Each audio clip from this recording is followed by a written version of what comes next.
Hi, it's Jeff. And Denise from Mousesteps.com. And this is episode number 22 of Mousesteps Weekly. Sponsored by Theme Park Connection in Winter Garden, Florida. Who just had a big announcement. You can live in the a replica of the Haunted Mansion house. Check out their website. And Maple Leaf Tickets, our official ticket agency.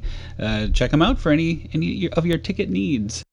And most of this will be about Epcot today. Epcot's 30th. But first, we must talk about Jack and Sally making their first ever appearance at Walt Disney World for a meet and greet. It was Frankenweenie weekend. Right. And this was at Downtown Disney. And we waited, and we had no idea how long we were going to wait. 3 hours to see them. 3 hours. We thought we'd wait maybe an hour. You know, we got there shortly after it was supposed to open, shortly after 6. And it was a nutty scene. But it was, it was worth it. And there they are. I mean, they're so cool. And not to see them, but to meet them, because all this was taken by you beforehand. Right. But it was daytime when we showed up. Yes. And by the time we met them, by the it was time dark. by the 3 hours later, this is... there it is. Times have changed. We thought it might be 2 hours or less, and that was a lot, but... Last time I waited 3 hours... I don't remember I remember ever. It was in the 90s when Indiana Jones opened at Disneyland, and the line was all the way to the Tiki Room. That's a lot. It was past the Tiki Room, over the bridge. That's Disneyland I'm talking about. I don't remember ever we waiting should get 3 back hours to for anything, yes. Jack and Sally. But, and again, we met some really nice people in line. I mean, the time went by fast, but 3 hours is still 3 hours. It was a really long time. I'm glad they didn't tell us ahead of time that we'd be there from 6:30 to 9:30. Oh, and also they had a special Frankenweenie hot dog, which was delightfully good. But it wasn't the same as Disneyland. Right, it was half a sausage and half a hot dog with chili and cheese. And it was really good. And they also had a lemonade, like a special Frankenweenie lemonade with lighted up sticks and things. I'm hoping that this will eventually mean Jack and Sally actually in the parks.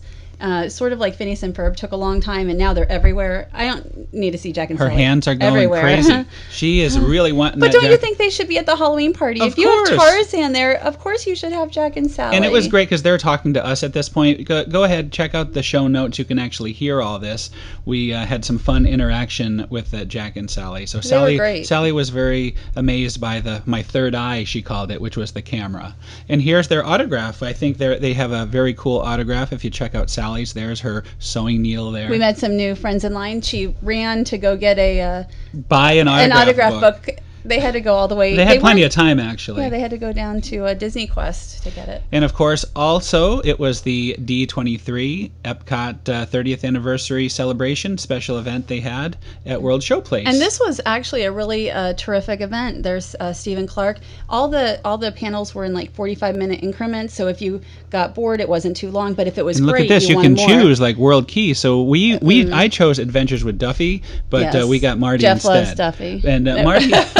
I'm kidding. Marty was good as always, and the whole theme of the day was "We Can Do It," which was the theme of Epcot as it was being built. Well, it was called "We Can Do It" for the panel too. The Epcot Center creators. It was actually quite an interesting panel because it sounds like Epcot should have never been built. How hard it was to get it really off the ground. We were able to interview some of them. There's Jason and some of the guys who were behind building Epcot. And we should have We'll video. have a separate video of the interview. I'll put it all together. It's about a half an hour, but I'll cut it down a little bit. And we don't have time to talk about everything. There was just so much. No, and there was no recording allowed. Except right, no for video recording allowed. So we're stuck with the pictures. But this was very interesting. The two different figments. One was a maquette, you said, and one of them was a puppet. He was really pushing for his preferred figment there. And this was such a tremendously funny, at least to me. The three guys, Jason Sorrell, Jason Your hands Grant. are going again. I know. You get so excited. I like. There's Steve Vagnini, of course, who really put most of this together. He did a great job. He did a great job with it. And this was a very interesting part of the segment. Norway, the bathroom, as you say, it was Denmark. Yeah, originally the thought was they may have a Denmark pavilion, so they had a Denmark-themed bathroom. But I guess your buddy Joe Rohde came in. He was a bathroom guy, we hear. Oh, and That's what they said, and the golf ball. Yes. People love to hear about the golf ball. They love to hear it called the golf ball. Yes.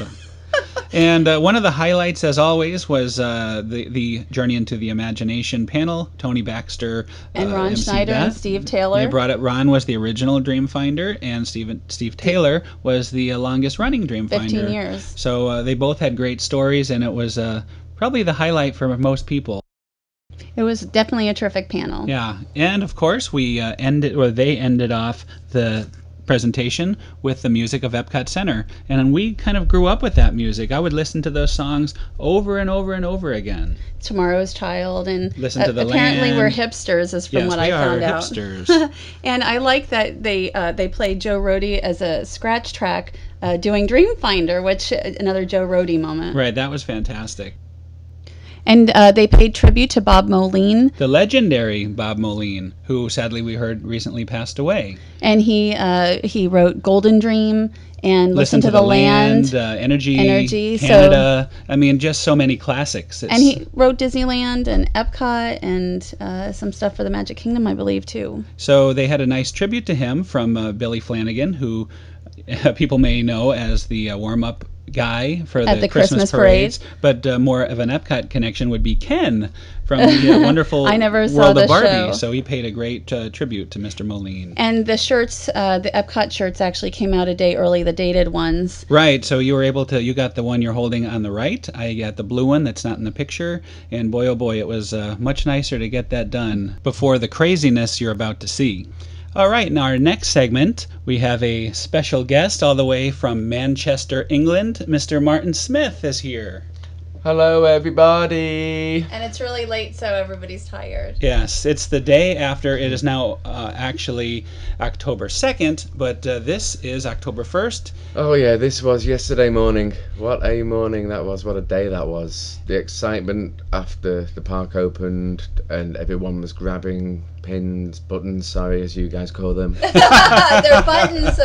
Pins are more like a nail. Buttons, mats, seeing what the presentations would be that day, figuring out what you could and couldn't attend, seeing who was in the park, who was in the line. Well, the line, yes. This was the big thing in the morning. This was amazing. I couldn't believe people were going to wait that long in a line. 3 hours plus to spend money. I'm happy for them too, if that's their passion, but personally I just saw the line which was going at this time of day. The line was going all the way from the breezeway outside Mousesteps all the way down round the entrance fountain, almost to the turnstiles. And a friend waited like 2.5 hours just to have a look. He said he just wanted to have a look. Just have a look. Have a look. I couldn't do that on a day like that. Notice there's no line for Spaceship Earth, by the way. We never even wrote it. Everyone's in line for the store, that's why. There's no one left in the park. Oh, there's me. Look at this guy. Who's he talking to? Oh, yeah. Hi. That's our friend Deb, and Martin finally got to talk to her in person. Yeah, that was nice. We've been saying we must actually stop and chat over the past couple of years, and we finally did.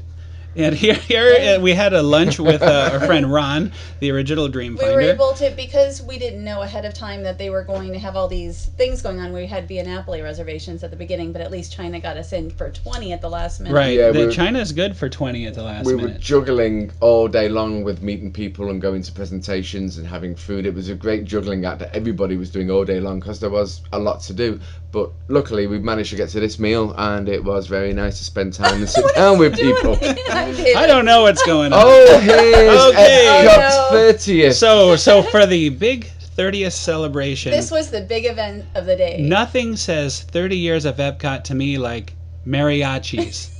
Lots and lots of mariachis. Well, I think it would have been nice for 5 minutes, but you said, how long did it go? It was like 11 minutes. Yeah. So it was a pretty long. They could have even played Tomorrow's Child. That would have been better. We could have sat down and listened to that while they were playing it on their Mexican instruments, whatever they call it. But you can. So are you saying Tomorrow's Child and mariachi? Yes. Yeah, that's a new take on it, I think. Yeah. It's just something to connect with the day. Or how about the music from the Mexico boat ride?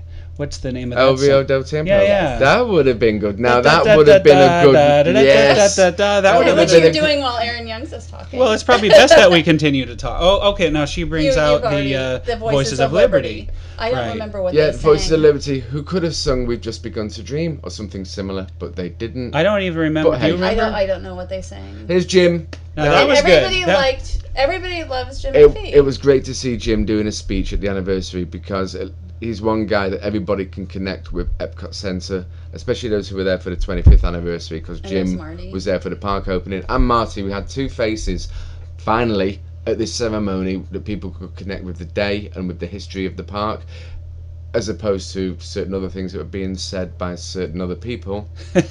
Well, everybody connected with Jim also because he was there for the 25th. Right. Yeah. He was one who did the whole Jim, the speech at the beginning. Indeed, yeah, Jim. And Marty. Yeah, Jim and Marty, they're two people who people know care about Epcot and cared about Epcot Centre.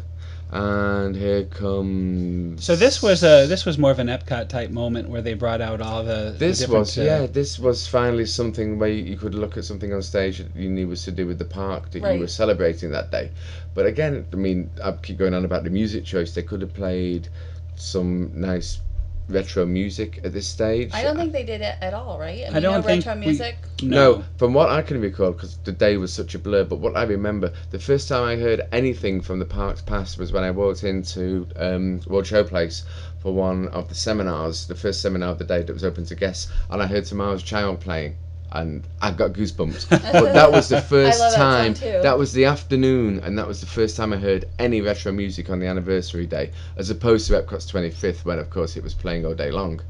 Maybe that's something they need to look at for the 40th if you're listening, management. The one downside to me, like you see all these great outfits from World Showcase, and all of a sudden I feel like I'm looking at Casey's Corner, you know, with the ball cap and everything. Oh, with the America the flight attendant and thing? I hope that I've heard they're changing all of the costumes. Oh, boom, here's the big boom. This woke you up, though. Very long. You were fully awakened. That was a nice ending to a show that, hey, happened. That was a nice ending. It was obviously a disappointment of a show. I mean, it had its moments, but the fire. But it was made up. It was here we go. Made up. This was so worth it. This was celebration all over it. This was amazing.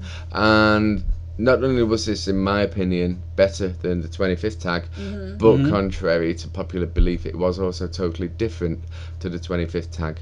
The music was rearranged, different versions of most of the music was used, the script was written from scratch, the show programming was written from scratch over the past fortnight, and the finale was far different than the 25th as well. As you'll see, I mean, Surprise in the Skies was even used. That was a great choice when of I heard music. Surprise in the Skies, I was so excited. That was a great awesome choice of music for a retro show. Even though it's not that old in Epcot Centre terms, it was only, 1992, Surprise in the Skies. It's still an old show from Epcot Centre, and it was great to hear.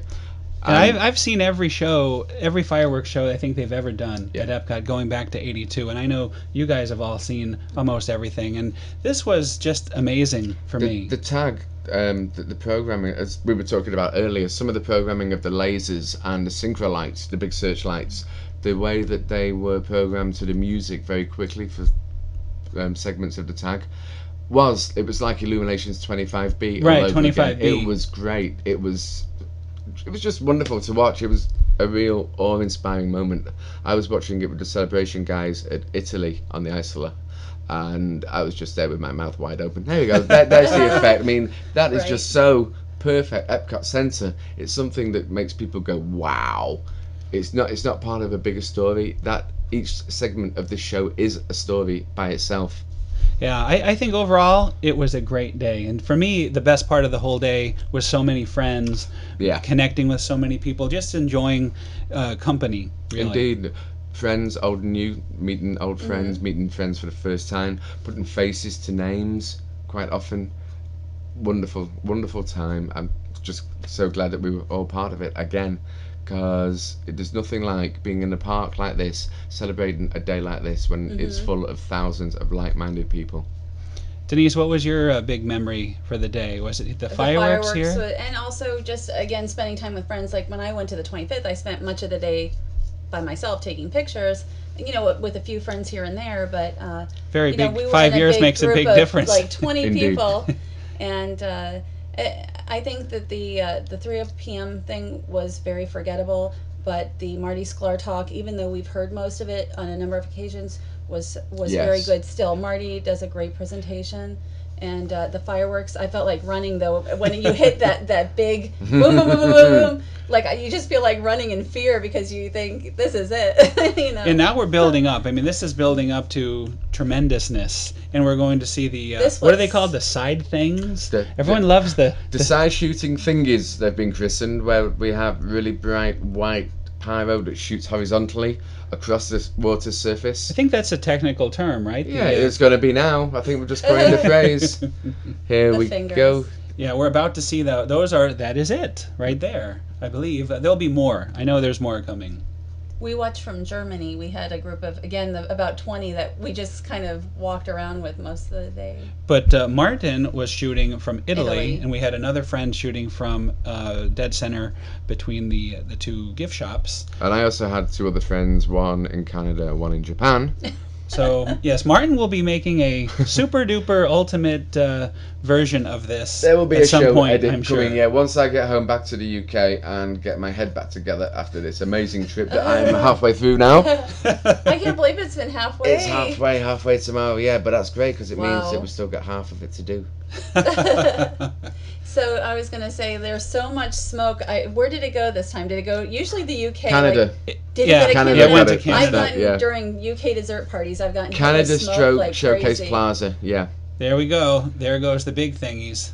The big thingies. Mm-hmm. That's the official they're tech big term. thingies. Of those particular thingies. We're going to get the horizontal shooting fingers in a second. Yes. Again, it was a great show. It was a fantastic show, and you could just feel the atmosphere around. Everybody was just awestruck watching it. There we go. There's the side shooting We fingers. love those. Yeah, and we love those. People online saying, not on our YouTube account, but a friend's, like it's like the 4th of July fireworks, and it's like the 25th, but it wasn't like any other fireworks show that I've seen at Epcot. And here we go. Boom, boom, boom, boom, boom. And I was like, finale. oh my gosh, and me and Corinne were like, oh my gosh. There goes my stomach. Yep. And you'll see That was some birds amazing. falling from the sky here. No, that's not true. That was an amazing. And it didn't end. want to end. It No. did not. There you go. That was a bird running out of the And way. what a lot of people missed when it started, I just happened to catch it out the corner of my eye, was again Spaceship Earth.